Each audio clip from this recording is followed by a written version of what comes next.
Hey mama, did you know you're a superhero? That's right, believe it. What's your superpower, you ask? Your intuition. We have a unique sixth sense for what our kids need and when they need it. My tribe and I call this mom sense. When you're a first-time parent, it's scary and lonely and so exhausting. I know this all too well. Hi, I'm Clinical Pharmacist. I'm a journalist, entrepreneur, and now a mother of 3, twin toddlers and a baby, or my 2-for-1 and BOGO special. I was thrown into the deep end of motherhood, and it was sink or swim. I made a plan of action with my husband, built my village, met the right people, asked a ton of questions, and have learned so much in these early years. It's okay if you don't have time to read all the parenting books out there. And if you're watching YouTube videos on how to increase your supply while nursing or pumping, and simultaneously posting in your neighborhood mommy group and buying diapers on Amazon. I've been there. That's why I launched my podcast for the mom on the go. You can passively listen when you're doing a drop-off in your minivan, heading to work on the subway, or cooking dinner for your family. I interview industry experts and real-life mamas on their mom sense experiences, tackling topics like what to expect when you're done expecting, dealing with mom guilt, how to teach your kids to meditate, rekindling your marriage, and how to master your 5-minute makeup routine. And you know what the best part is? Each episode has tangible takeaways, homework that's fun, so you feel somehow changed for the better after listening to it. Not to mention relatable stories, inspiring quotes, and the best product recommendations from fellow moms. #MomWin. Grab your latte that probably went from steaming hot to ice cold and take a listen to That's Total Mom Sense. It is not easy to snap back after a pregnancy, and celebrities like Heidi Klum and Kate Middleton are anomalies. According to an article on Cosmo, there are 9 realistic ways to snap back, and here they are. Number 1, realize your body won't be the same.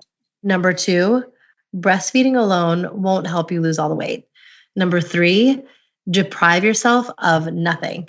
Number 4, realize it's going to take a while. Number 5, find a plan and stick to it. 6, ease back into your workout routine. 7, enlist help. 8, ignore the haters. And 9, do not give up. Today, I am joined by Dr. Pinkey Patel, and she knows all too well about what it means to truly snap back. And she has an app called exactly that, the SnapBack. She is a clinical pharmacist with 8 years of experience in personal training, as well as a pre- and postnatal corrective exercise specialist, and is the founder of the SnapBack. She has an expressive 3-year-old daughter who has inherited her strong will, love for books, and total inability to sit still. Aside from her full-time job and family, her passion lies in preparing women for birth, the postpartum period, and helping develop thriving moms and thriving babies. Dr. Pinkey Patel, welcome to That's Total Mom Sense. Thank you. So tell us firstly, what is the snapback to you? So in the on and offline communities, snapping back is looked at as returning to your pre-pregnancy body. Now, that can be a goal of many moms, right? And we'll support that, but it's not where the meaning stems from. We believe that no woman is the same after giving birth, and that change is really beautiful, but we all know extremely painful, but nonetheless beautiful. So to us, snapback means stepping back to see everything you've accomplished and then deciding how you want to move forward. So taking a step back means addressing your emotional concerns like postpartum depression, anxiety, even addressing your physical health, workout, and your pelvic health. So if we don't address our concerns, we can't really move forward as a society. So this brand, community, and initiative was developed as I had identified a need in women's health that has been underestimated and rather less understood. And we're always continuing to work towards bridging the gap. So before I launched the app, I actually launched the brand and the community because that was the most important to me in April, to give kind of a face to the brand. And I launched my consultancy just to give the opportunity to women to come and consult with me, which I still work with clients, as my other side gig along with my full-time job, and I'm behind the app as well. Mhm. So that was important for me because I think there's so much value in transparency in motherhood. And the more transparent we are and honest, the more that we can all grow together. So in order to raise humans, we have to be human. and there's a lot of like snapping back that occurs on magazines or Instagram or so any kind of social media that makes people believe in this false pressure of like, I've got to get into my pre-pregnancy X, Y, and Z. And it doesn't work that way. So Totally. we wanted to create a safe space and provide knowledge and empower women how to do this correctly. That's great. Everything you see on surface is fantastic. You see this woman in this pre-pregnancy jeans, but you're like, how is your pelvic health? Are you leaking? How are you mentally? Things that go beyond the aesthetics. Wow, that's so interesting. And I think it's beautiful to see that you're kind of giving us a new meaning to what SnapBack is and allowing women to take a step back and shift their mindset. Before we get into the nitty gritty, I want to thank you because you are due any day now with your second baby. Yeah. And I know how it is. I'm like getting choked up. And it's just a testament to you and your work that you want to be able to share about the snapback and what you're doing, even in this pivotal time in your life. And so I'm so honored to have you on the show at this time. Absolutely. Thank you for having me and my pregnancy brain all in one. That's awesome. Where did your passion for pregnancy originate? So I have to say that when I became a personal trainer, you have to do CEs every year, right? So I didn't have a baby then, and I was like, okay, I'll do my CE this year, and I'll really dive into pre and postnatal fitness because I think I'll have a baby one day. Mm-hmm. And I thought it was very interesting because I know as a pharmacist, you're like, personal training, how would that even like interact in wellness? But I like to combine Eastern and Western medicine. That's why that even like was something that was on my radar and kind of a more holistic approach. So I was like, well, this is very interesting. How should women move? Surely they can't move the same way that a normal person does at the gym. Like, so that's when I started diving into it. I got a certification and it was very extensive and more than I expected. I learned so much.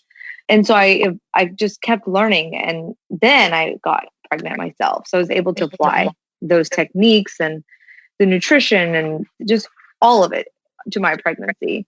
Right. But so knowing everything that I knew as a health profession and someone that was an expert in movement in the pre and postnatal space, I still had a really hard time in the postpartum period. So I would have to say I am very scared going into postpartum this time because I had a hard time last time.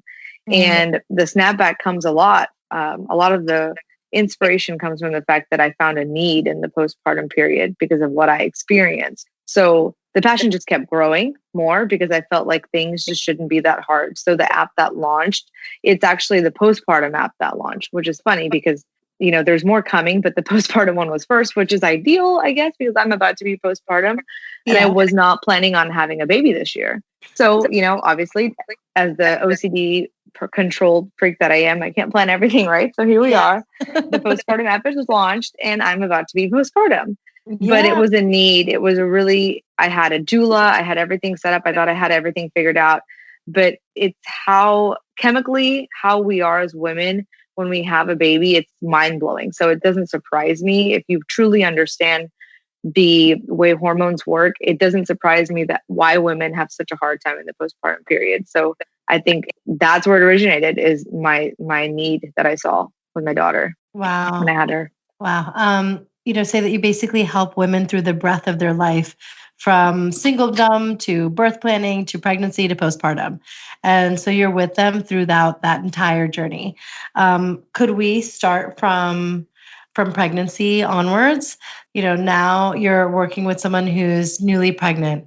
What would you advise them to do from, your standpoint as a personal trainer as far as exercise and nutrition is concerned? So when my clients come to me and they are initially pregnant, they're in that very first stage, I identify their movement patterns based on where they are in their trimester, right? And then I also give them advice on supplementation and nutrition based on where they are. So it's all trimester based. And if they're initially and they come to me, my advice would be to really start practicing core breath work, because there's a lot of misconception out there as to what people should be doing when they're pregnant in terms of exercise. So from the first 0 to 12 weeks, there's not much that changes. Like if you've been working out and your activity level has been the same, then you can continue that as long as your energy reserve requires. A lot of women like me, they feel like they're dying. And movement did help me in terms of staving off nausea, which it helps a lot of women. But it's just what you can do. And if you can do more, that's great. I say that start with core breath work at about the minute that you become pregnant, because the idea of like doing crunches and sit-ups and all of those things, those are conventional core workouts, and those are not what you should be doing when you're pregnant. Your mindset should shift. So you should start practicing how to diaphragmatically breathe and appropriately engage it's called transverse abdominis. They're just bands of muscles they're like a corset. Think of them wrapping around your belly. These are muscles you don't really see. Like you turn into like a ball of bloat when you first get pregnant, and you're just like, I don't know, is this a belly the first time? When you first time you're pregnant, you're like, is this a bump? And you're like, no, this is not a bump. This is actually just bloat. And you start to forget about everything that's underneath there. And when you start to incorporate your belly breathing, what ends up happening is the effects are manifold. You're able to recruit your core musculature in a different way. And you're also able to exercise your pelvic floor. So you're like kind of doing a 2-in-1. So those are things that you have to really understand and apply, because your body is about to change a lot. You're about to hold an entire human. Weight gain is about to occur. Gravity is about to go against you in terms of your weight gaining being in your breast, in your stomach, right? And you have to really focus on increasing strength in your back as well to be able to hold that up. You're going to lose it if you don't use it. And you got to use it in a different way is what I'm trying to say. So what are some core exercises that you can do when you are pregnant? I mean, I know I did like Kegels whenever I remember to. Yeah. So there's a few things that you can do. You can do the belly breathing, which is something that you can do anytime in life, right? Postpartum is most important. So our app incorporates that in like a functional way. Pregnancy is the most important, because when you're belly breathing, you don't think about it, but you're increasing oxygen to your baby as well. So your placenta is better able to increase oxygen and then remove toxins.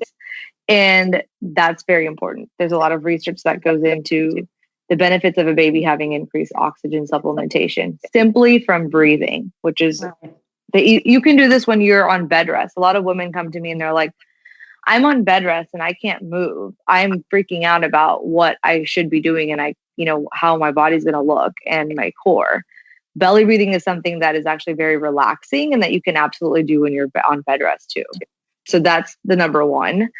Number two, Kegels are great, but if you talk to a lot of pelvic pain specialists and people that are experts in this space, they'll tell you that Kegels are often overprescribed.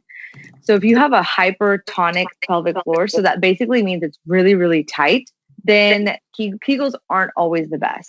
It just depends, right, on how your pelvic floor is. Like, do they understand what a pelvic floor is? And so kind of like just a quick and dirty, like in your body, imagine a pelvic floor being a hammock and then it holding something in it, and it's holding your bladder, your rectum, and your uterus. So as your baby is sitting in there for 10 months and weighing on it, it's literally sitting on this hammock, right? Right. That's adding a lot of pressure. So that's why they say, hey, you should do Kegels to increase your pelvic floor strength. But really, every time you belly breathe, you're actually working your pelvic floor too. And so if Kegels aren't the best option, and if you're afraid that you have a hypertonic pelvic floor, because women just don't know until they see a pelvic floor therapist. So doing pelvic floor strengthening exercises, but not necessarily just Kegels all the time. Right. Wow. That's so enlightening. Let's talk about like the food. So with nutrition, how I approach that is your body is changing and it has different needs from every trimester, so there's first, second, and third. And I always ask when women come to me at the end, and I'm like, how did you do in your pregnancy diet? Which, sometimes the first trimester is a doozy. Like, we're just trying to get by. We're just trying to eat and survive and have enough energy. Women sometimes deal with nausea and they're really worried about being able to keep down healthy food. You have this like increased pressure and like all this guilt of being able to eat all the greens and eating all the good stuff in the beginning. And that's just not feasible for some of these women who are literally experiencing so much nausea and vomiting. And so I say, like, your body is capable of more than you think. And so the preconception period is actually the most ideal before you even jump to first trimester. So it's like, what did you eat before you had the baby? Because you got the baby home. The in utero environment has already been primed, right? So the first 6 months before you conceived your baby. And so that's very important. But the first trimester, there's the key is hydration, because a lot of the side effects that women say they complain about, right? It's from dehydration. So majority of women are walking around dehydrated and they don't even know it. They should be drinking 100 to 120 ounces of water, because in the beginning you're not really told to increase calories. You're supposed to maintain the same calories your first trimester. And everyone's different. Like, I gained 5 pounds my first trimester. This time I've gained the full 32. You know what I mean? Like, even though I watch what I eat, like, it's not really about the amount of weight that you gain, but it's about the quality of the food that you're eating. And if you're aware of how much you should be eating.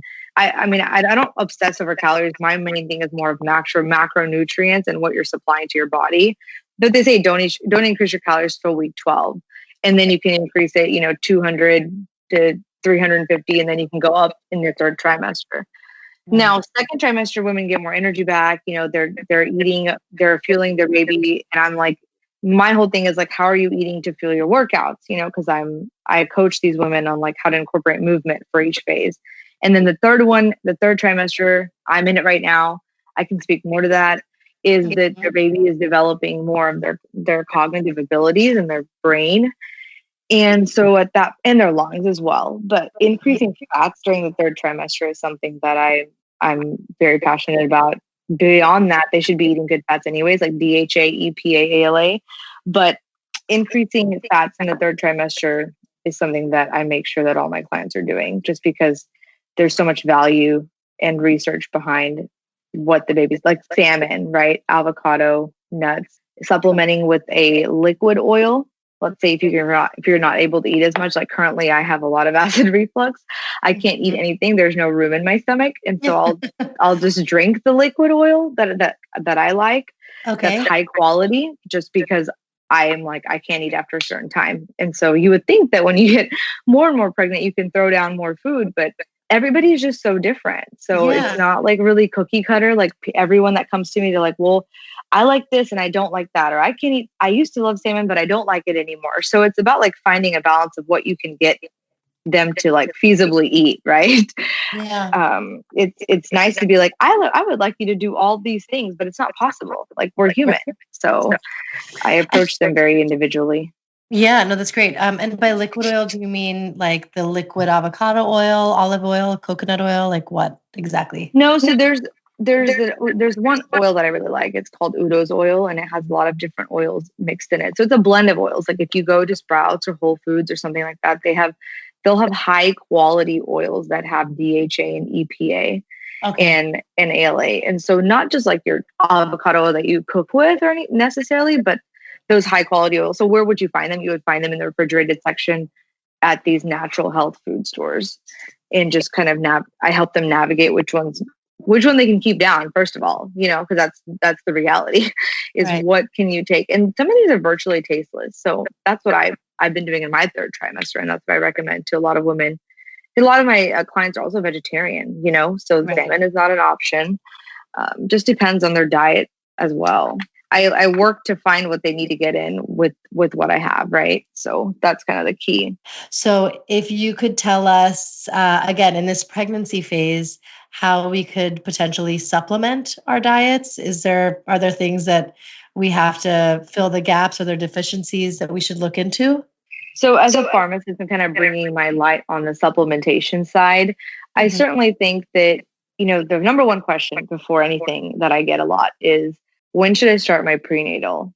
Should I start it a month before I try? Like, let's kind of rewind to the beginning. Or should I try 6 months before? And I always say as early as you can, because you want to build that reserve. So why is a prenatal vitamin even a prenatal vitamin? Why is it even called that, right? It's called that because it's got folate in it, folic acid, which that the whole reason why we take that is to prevent neural tube defects, NTDs.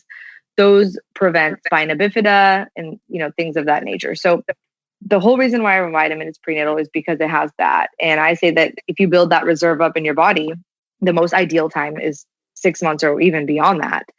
By the time you have conceived, it's not too late. Obviously, things happen, right? Like, you can always just take it. It's fine. I'm sure you supplement it. Folic acid is also found in food. But if you know you're going to have a baby, then just get on the prenatal vitamin with the folic acid. Now, there's a lot of things to remember. Like, by the time you're week 12, the foundation for all of your baby's organs have already been developed. It's done. Like, I know in the tiny little rice grain that you see in the ultrasound, there's so much already written, right? And that's because of what you've had in terms of your reserve. Now, that folic acid that's in the prenatal vitamin, because if you go to like CVS or anywhere you go, right, there's like a million different options. You can go on Amazon. But what makes one different versus the other? Well, the first thing you have to know is FDA does not regulate over an over-the-counter product. A prenatal vitamin is considered a supplement, which is an over-the-counter product. So they can have pretty much anything in them, right? It just has to meet the label. Folic acid there's different variations. So my biggest thing is turn your prenatal vitamin around and make sure that it is the correct type of folic acid. So not many people know this, but it should be a methylated version of folate. But why do we care? It's because in your body, when you take folic acid, that is the synthetic version, right? It has to go through several pathways before it turns into the one your body can use, which is methylated folate. So why not just take the one that you can already take that's methylated folate that you don't have to convert in your body? And you're probably asking, well, doesn't everybody just convert it the same? Mm-hmm. Not really. There's something called there's an enzyme that converts it in there, right? So that's its job. Think of it as like this person and just churning it over. Well, that enzyme doesn't exist in everybody equally. Some women don't even know that they're deficient in that, and they have to get tested. And then the doctor tells them, hey, you're actually deficient in this enzyme. Your body's not converting it to the right kind. And that's important because you're taking it to prevent neural tube defects, right, for your baby, but you're not even converting it to the right form. So simply turning it around and looking at it and going, okay, this is a methylated version of folate gives you a sense of like, okay, a peace of mind, right? Right. So that's the first thing that I would say as a pharmacist is you're taking a prenatal, what kind of folate does it have in it? Great. Good to know. Now let's jump ahead to postpartum, which is another area of expertise for you. So can you tell us what we should expect during recovery, how our body is recuperating? Here's the biggest thing I talk to about women in the postpartum period is that they have this baby and their life turns into kind of a whirlwind, right? You're focusing on your breastfeeding. Is the baby getting everything they need? Are you supplementing? You kind of forget about yourself. A lot of women do because that's just, we're not superhuman. And you're like, well, there's my prenatal. I think I should finish it. It's sitting on my counter. I don't really know. Does it have everything I need? And then you're worried about your milk supply, right? You're trying to do 700 things at once. But in reality, the mother is providing the baby the milk, and anything that the baby needs to make, let's say you are breastfeeding, for example, then the baby will take from you. And so things like still being on a prenatal vitamin, there's actually some vitamins that I do recommend that are aimed for postnatal recovery for the mom. And for example, I just had to place my order the other day because I forgot to order mine, right? Because I needed it there. I would have probably forgotten if I didn't have it. Things like calcium. We don't think about all of these deficiencies. There's like a whole, I could talk about this for like hours in terms of postpartum health, but there's so many deficiencies like calcium. A year down the road of, let's say, a mom that's breastfeeding, she could have osteopenia, osteoporosis, and she won't even know it. They often complain about bone pain. Like, let's say they start running again, right? They finally have some time in their life to actually like spend on themselves. And they're like, I have this weird pain. Then they go finally do some blood work and they realize they're deficient in calcium. Why? Maybe because the baby needed calcium. The mom wasn't on a calcium supplement. The baby took it from the mom, right? Right. So a lot of stuff like this could be mitigated if, like, I talk about functional medicine a lot, just because let's say you like, I ask my clients, did you get a blood panel done? When did you get your blood panel done? Did you get your thyroid checked, your calcium? Did you get your hormone levels checked? Because what happens is a lot of women have adrenal fatigue. I've had clients come to me after 4 years and they had to go through an entire span of adrenal fatigue just because they didn't supplement their body. So there's a lot of deficiencies because you created a human. And then I just go through a list of like, well, are you on these things? Even omega, there's a huge study that says that if you're deficient in omega 3s, it's often related to anxiety and depression. Functional medicine physicians, what they do is they'll just take a blood panel. And I think that's a great investment just to kind of see where you're at after you've had the baby. Right. And if you don't get out immediately out, it's impossible to get out with a newborn. But I say like a few months after, and really looking at and evaluating the blood levels to see where you're at, and then supplementing where necessary. But the prenatal vitamin stays for me. The omega fats, because your baby is also, if you're breastfeeding, getting the fatty acid from you. And probiotic is huge. I could talk about this in a whole nother session, but I feel like the GI tract is like the second brain. And the baby actually, by the time it's 2 years old, it has its entire biome developed. It's like adult. It's like an adult, right? So your GI tract. So there are probiotic supplements for the baby, but you should be taking a probiotic because you're actually transferring that to the baby if you are breastfeeding. If you're not, then you can obviously add that to your baby's milk. So a lot of it is just understanding that like you have had a crazy time making this baby and all of your hormones have gone from like your estrogen and progesterone have been very high for the entire time you've been pregnant, and they plummet to pretty much zero within 48 hours of giving birth. So that huge shift in hormone levels gives you so many powerful repercussions like depression, mood, anxiety, and they stay low for a while, and it doesn't just like build back up. So when women are like constantly looking for reasons why something is going wrong, it always comes back to, well, what are you taking? Are you building your nutrition postpartum? Are you depleted? Right. That makes so much sense. And that's something that, unfortunately, in our series of appointments, when you meet your OB for your post-op checkup, it's like all of this isn't covered. No, there's just no time. You see them at 6 weeks. They see if you're healed. I love my providers. I love all of my healthcare professionals, but in the reality of their day in, they're not able to touch on these things just because it's not with the respect of time. So this is really invaluable advice that you're sharing. So now on to the workout for postpartum. What are some exercises that we can do to strengthen our core again, and kind of get back to feeling the energized women we once were, at least? I know. And in the beginning, you're like, where do I even find this energy? I'm about to be in that same boat where there's just no time to even shower. There's just literally no time to shower. Exactly. So where do you even... So that's why the whole app was created, was because it's like the workouts initially are 10 to 15 minutes, 4 times a week, and they're very effective. And they incorporate belly breathing, but also pelvic floor exercises that are not Kegels, right? So if you go on the app store, there's a bunch of apps out there and they'll say Kegel exercise. And you're like, okay, that's cool. But how many times can you do a Kegel to strengthen the same pelvic floor? And maybe you don't need to do a Kegel. So it's more about what you don't do. You shouldn't be doing sit-ups. You shouldn't be doing crunches. It actually makes things worse because you're in a very vulnerable state. And when I say vulnerable state, I'm talking about a hormone that I talk about all the time. It's called relaxin. It literally relaxes your joints. And you have it all throughout pregnancy, which is kind of why you feel wobbly, when you're pregnant and you have like I don't know if you ever felt this when you were pregnant, but you have a lot of joints that move a lot easier than they did before. But that hormone sticks around for almost 5 months. And a lot of women are trying to rush into their bodies, their pre-pregnancy bodies and their genes. And they're like, let me just do a bunch of sit-ups right now. Well, actually, you've had some abdominal separation and you may not know it.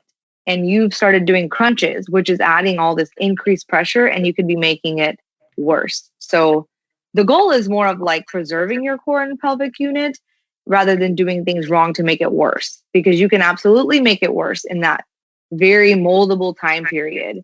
And then 6 months later, you're like, wait a minute, my lower back hurts, I'm peeing on myself. And I think I know about this term. Like I talk about diastasis recti. It's just a fancy word for abdominal separation. But women end up saying, I have this mommy pooch. And beyond what it looks like, aesthetically, we all care about it, right? But it actually has a lot of implications on how you feel. So just slow core work and pelvic floor work that doesn't involve Kegels that we have, in our app. And then also just not doing the wrong things. Yeah, makes sense.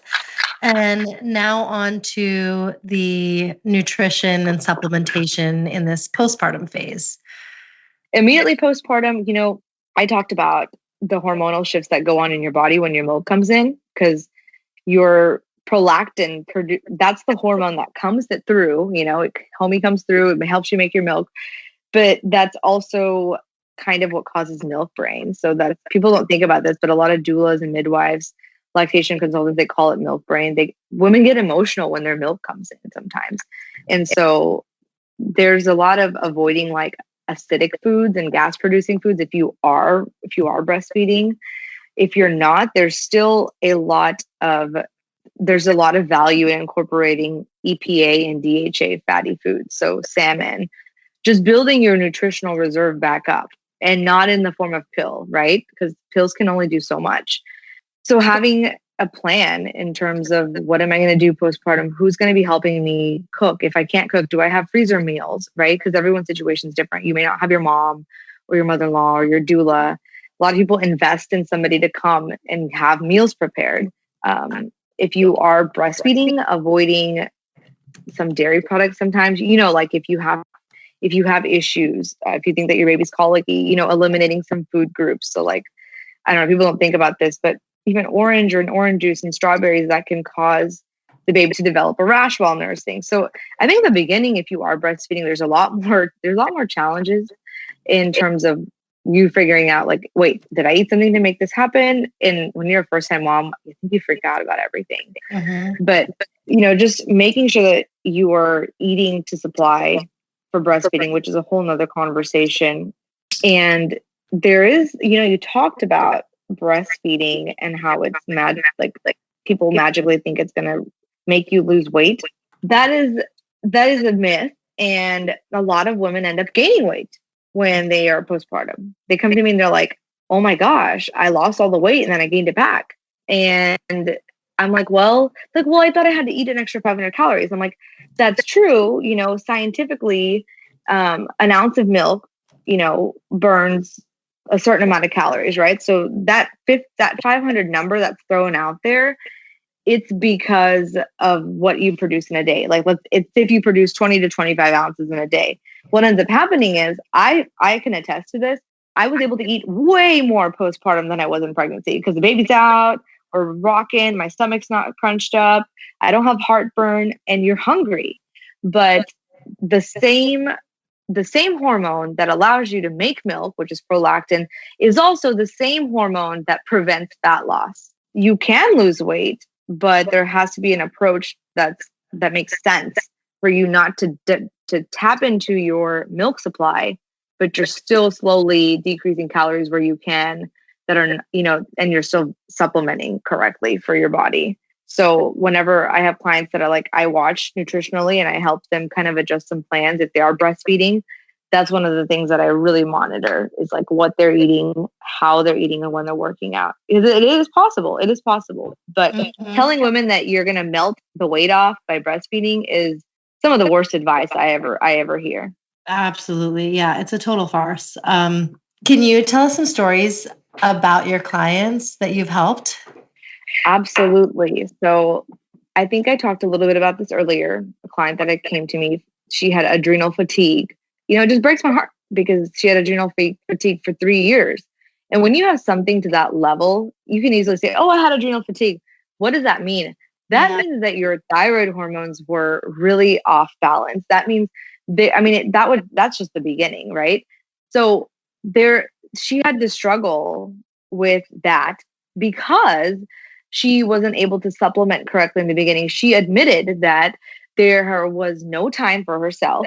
She was constantly worried about the baby, which is all of us.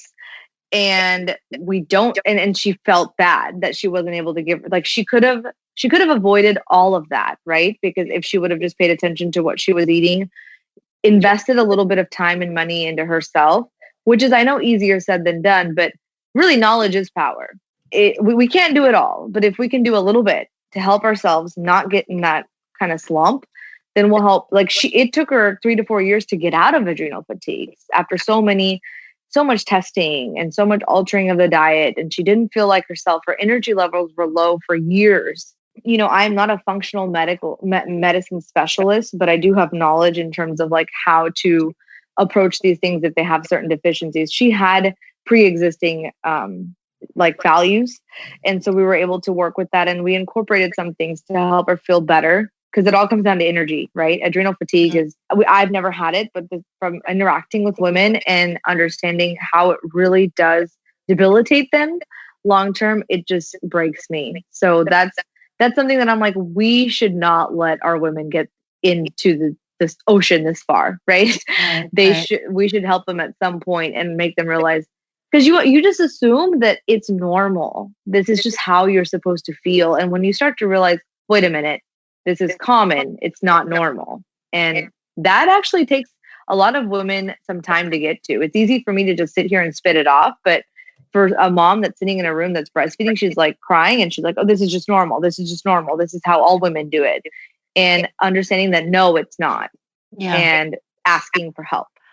One thing I wanted to share that happened in my experience was, after I had my twins, I breastfed both for almost 11 months, and then did the same thing with my third, who I had like a year later.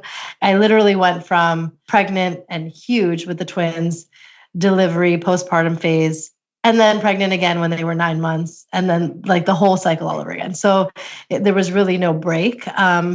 But one thing that I hate to hear is like when moms or, older women and aunties say, just keep breastfeeding, you'll lose the weight, because I didn't. Like I was one of those people that I breastfed, I pumped, I did everything. And, I actually gained a little weight at one point. So, can you talk about that kind of misconception and, how so many women are different as far as breastfeeding is concerned? Absolutely, because everybody still believes that. And not everybody, the majority of the population assumes that if you breastfeed, because maybe one mom did lose weight because she breastfed, right? But women will always tell you, like, your body doesn't really look the same, or it never looks the same. But if not, the whole point of SnapBack is getting better than before. But it really doesn't tighten up until prolactin is gone. And prolactin is sitting in your body, right? And it is causing you to make milk, which is great, but it's also causing you to have a little extra, like, I don't know, a lot of women say I couldn't lose that last 5 pounds until I stopped breastfeeding. Makes total sense. Right. And this whole misconception of like, it's just because they see things on surface, the aunties, everybody that's out there that's just seeing you from afar.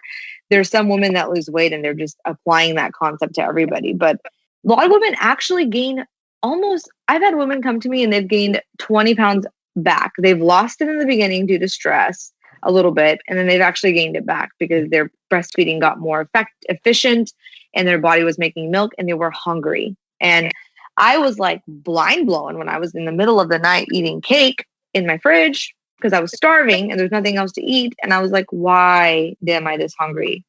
Because our body requires calories. And so I think the minute we start tearing down this idea of like we should just breastfeed to get skinny, then I think more women want this dialogue is just so necessary to open up eyes and be like, okay, you cannot have this false expectation because you're setting yourself up for some disappointment. Yeah, absolutely. You don't know how your body's gonna respond, and No. just go with the flow. You'll find out. And I mean, even your pregnancies are different. So what happened in the first might not happen in the second. Correct. I gained 32 with my daughter and 32 pounds, and I lost the 10 pounds when I had her, right? The amniotic fluid and all the stuff that goes out with them. Then I didn't lose a single pound for like 10 weeks. And I was working out. I was, doing what I like, all my techniques. I was eating well. Just didn't lose any weight, And so that's when it's like I had this expectation of like, man, it was my first go around, right? I had read about it all I wanted, but I was like, wait a minute, what is wrong? Like, and then I just quit getting on the scale. I mean, I generally don't weigh myself because I believe in non-scale victories. And I think the scale is just, it's really hard on women because our hormones dictate our water retention and so many different things. And I just hate the damn scale. So I was just like, I'm done. And so I think a lot of women, like I got discouraged myself the first time because I was like, I'm breastfeeding and I'm doing all the things right. And for 10 weeks, I have lost not a single pound. But my body was getting stronger. And that's why I had faith in what I was doing and applying my techniques. And I didn't have any pelvic floor issues even after having a 2nd-degree tear. Wow. Another thing I want to talk about, hot topic, is Kim Kardashian's new Skims weight trainer. I mean, she's been getting a lot of flack for it. And then also there's, on the flip side, there's women that are so excited to use it. And I mean, I feel so worried for them because, kind of harming your like pelvic area like that and cinching it with this corset, like it sounds so painful to me. Can you talk about that? Yes. So I have a lot of feelings on this, actually. There is a place for a belly binder. Okay. When you leave the hospital and you get a C-section, a lot of women get a belly binder, right? Mm-hmm. And I do believe in that to a certain extent, because you're able to mold your core in a certain way. Now, what I've been reading about the Skims, because I am a little familiar with it, is that we have skin, organ, muscle, and tissue. They're all moving and shifting daily because our uterus is contracting. Our uterus is contracting while we're breastfeeding. So with every breath, our lungs and our ribs go in and out, right? And your diaphragm goes up and down, which is what I'm always talking about is belly breathing. So if you're binding something of any sort, you're impeding that process, which is critical to your long-term health. Right. So I'm not familiar with like the recommendation she's giving. I don't follow her. But I have in our fitness space, this has become quite the topic. Yeah. So if your diaphragm is belly breathing is diaphragmatically breathing. It's unable to sync with your pelvic floor and you don't have control over if your diaphragm is unable to sync with your pelvic floor, you don't have control of your nervous system. So a fight or flight, the science brain in me, the fight or flight mode is activated and you're left stressed, right? Because your body's already stressed from the newborn. But you're applying shallow breathing. How are you able to really diaphragmatically breathe if this thing is like literally on your pelvic organs? And I don't know what her recommendation is to be on for how long. But just throwing a blanket statement of like, I give this to all my friends who had babies. It's just kind of like, I feel like she is going to get a lot of flack for that, right? From a pelvic floor specialist. Absolutely. And it's good to, be fully aware because you can't just blindly follow what celebrities are endorsing. Correct. You're putting a blanket statement on, hey, this is going to work for everybody postpartum. And you're like, hold up. Do you know that person's pelvic floor stability? Do you know if they have diastasis recti? If you're 2 to 6 weeks postpartum, it can maybe be a tool to help severe gap and back pain. But that would be you would wear it for a very short amount of time. And this is definitely not the solution that we should give women because they might walk out of this situation with more of a struggle than they did before. Yeah, absolutely. Can you leave us with your top 3 tips for snapping back? Yes. So patience. That's my number one tip is Mhm. patience. And I think a lot of that comes from me. You heard my, like, I couldn't lose a single pound and thought I was doing everything right. It's a lot of patience and not comparing yourself, because everybody is different in postpartum. And so what you see on the surface, if you see your girlfriend next door with her skinny jeans on, or somebody posting on Instagram that they were able to finally fit into their pre-pregnancy jeans, you don't know what their pelvic floor looks like. You don't know if they're peeing on themselves. You don't know if they're having pain with sex. So don't compare yourself, and be patient, because there's a lot of people are looking for quick fixes. It takes time. And so somebody once asked me, well, I think I have diastasis recti. What one exercise can I do? And I just kind of laughed. I'm like, I'm sorry, your organs were reorganized for 10 months and you created a human. And now you want this to be fixed in one exercise. Not possible. Have to be patient. And number 2 would be to really try to have a strategic plan in terms of how to recover. So recovery, when I talk about snapping back, I'm not just talking about what your abs look like. I talk about this a lot on our page. We talk about healthcare standards and pelvic floor standards in other countries, and really, really working strategically to strengthen that. So in France, when people have a baby there, women are provided as a government plan free for rehab for their pelvic floor. So they get 10 to 20 exercises given to them. Before they're cleared for exercise, they get another reevaluation. And if they're not ready to just, exercise regularly, they get more rehab. So having a rehab plan in place, because America is missing that. Between 0 and 6 weeks, we do nothing to activate our core, or nothing to gently get us. Like, you have to walk before you run. We're just running. So they're going into the physician's office, the physician, and this is not their fault. They're not experts. They're not pelvic floor therapists, but they're like, okay, you look like you're healed. It's time for you to, you can go work out. And then we've got people running at Orange Theory Fitness at 6.5 weeks postpartum when they haven't even activated their core. Right. And then 5 months later, they're like, wait a minute, things aren't feeling right. So having a rehab plan in place. Mm-hmm. And then the third thing is just giving your body the nutrition that it needs. So understanding that eating processed foods postpartum, like, yeah, it's easy, but having a plan to actually nourish your body the right way is going to help you long term to develop more of your reserve back and help you get back into feeling better. I think we all end up wanting to chase the look, but really, if we just feel better, there's that gives you so much more fulfillment long term. And that's what working out always has done for me. And that's why I've maintained consistency. I'm actually not very motivated every day. Okay. I'm like working out 3 or 4 times a week right now. People always look at fitness professionals. They're like, how do you always stay motivated? I'm like, I don't stay motivated. I have to actually psych myself out. The only reason why I'm motivated is because I know I feel better after it. And that's why we should always end up doing this, is to feel better. That should be our main goal. And we need to feel better as moms. My God. Yeah, absolutely. So one thing I love to ask all my guests is their mom sense moment. And it's essentially a time when you just went with that North Star, that built-in North Star that we have, our mom sense. And you were like, I know exactly what my baby needs. When was that time for you? I think that happened to me early on in my labor and delivery, actually. And it's funny, you can have mom sense moments even then, right? Because you're a mom the minute you become pregnant. Yeah. I had and I hope to God this does not happen this time around, but who knows? I had a 60-hour unmedicated labor, and my gut was just telling me, the entire time I was there, I had a doula and I had my birth plan. When you're in the hospital for that long in North America, they start to pressure you like, hey, baby's in distress. Think we need to go to the OR and have a C-section. There wasn't anything wrong. It was my body. I was going through it. I was doing it unmedicated.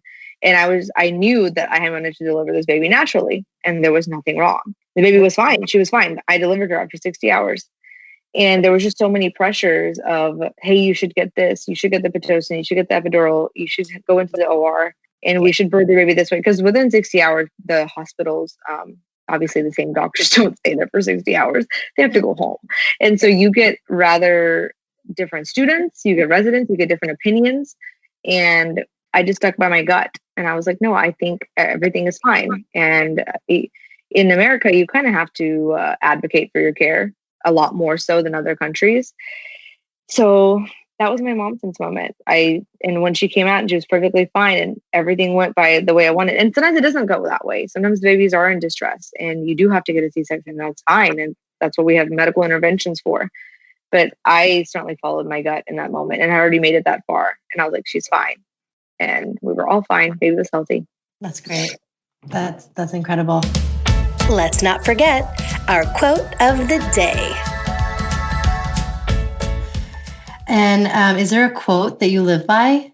Now, I have a few of those, but the main one, and I don't know who says it, but it's like, do what you can with what you have. And that's something that I just constantly use in every situation, whether I was in pharmacy school or an undergrad and working 3 jobs, or even when I started this startup. It's not easy.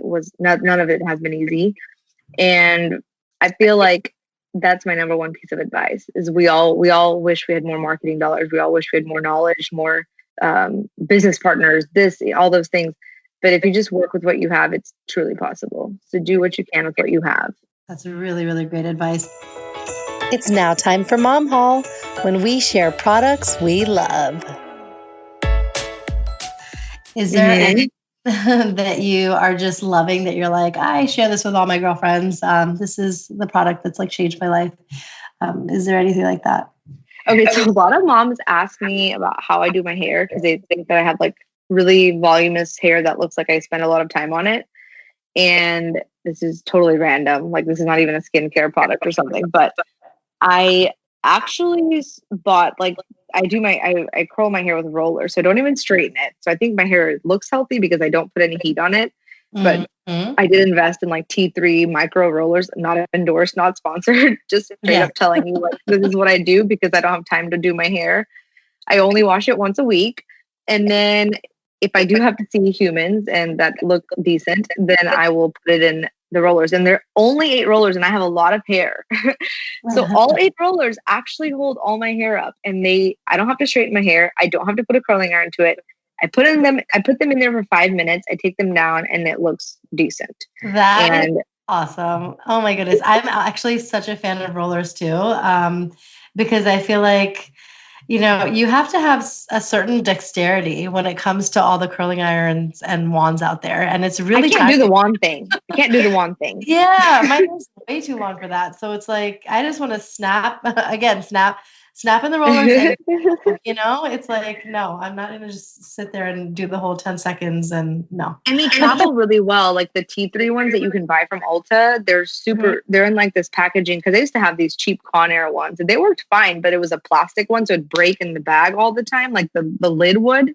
Right. And so this is like fabric. And so it just zips up. And then when I don't have time, I just throw all the clips, which is only 8 clips, and throw them in there, I zip it up. And honestly, it's the biggest time saver.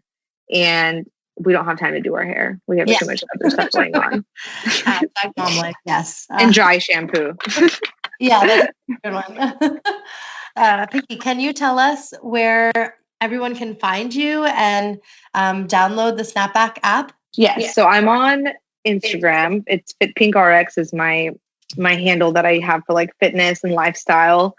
The SnapBack has its own page, and they can always go to the snapback.com. That has my consultancy where I work with clients. Also has links to the app as well.